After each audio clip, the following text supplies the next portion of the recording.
बिस्मिल्लाहिर्रहमानिर्रहीम। अस्सलाम वालेकुम। कसूरी मेथी का नाम तो आपने सुना होगा। तो आज हम मेथी खुश्क करते हैं घर में ही, बहुत ही हाइजेनिक तरीके से। मेथी की 4 से 5 गट्ठी आपने ले लेनी है और इसे बारीक बारीक आप कुतर लीजिए छुरी की मदद से या किसी भी मशीन की मदद से। उसके बाद 3 से 4 पानी आप अच्छी तरह से इसकी डस्ट को, मिट्टी जो भी इसके अंदर है वो अच्छी तरह निकाल लीजिए। धूप में एक चादर बिछाने के बाद किसी भी चारपाई पर आप इसे डाल दीजिए। इसके अंदर बहुत सारा पानी आपको नज़र आ रहा होगा। पानी खुश्क करना है हमने इसका धूप में। मेथी को मुकम्मल तौर पर हम धूप में नहीं खुश्क करेंगे, नहीं तो इसकी तमाम खुशबू उड़ जाएगी। धूप में सिर्फ 2 से 3 घंटे हम इसको धूप लगवाएंगे ताकि मेथी के पत्तों से सिर्फ पानी खुश्क हो जाए। इसी दौरान इसमें अगर कोई डंठल वगैरह रह गए हैं तो वो आप इसी स्टेज पर निकाल दीजिए।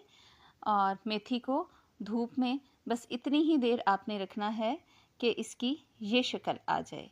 जैसा कि आप देख रहे हैं कि मेथी के पत्ते आपको अलहदा-अलहदा हुए हुए नज़र आ रहे हैं, लेकिन अभी इसमें नमी मौजूद है। अब हम इसको घर के अंदर शिफ्ट कर देंगे और अंदर किसी भी जगह पर आप चादर बिछाकर इस मेथी को 1 से 2 दिन तक पड़ा रहने दीजिए।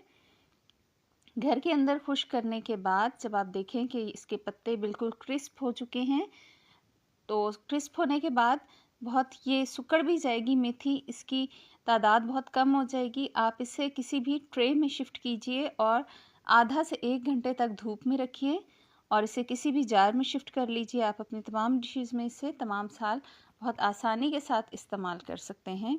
सालन पर डालिए, कड़ी में इस्तेमाल कीजिए या आलू के साथ मेथी बनाइए। आपकी होममेड फ्रेश हाइजेनिक खुश्क मेथी तैयार है। आप इसको जैसे चाहें इस्तेमाल कीजिए, तमाम साल ही आपकी कैबिन में ख़राब नहीं होगी इंशाअल्लाह।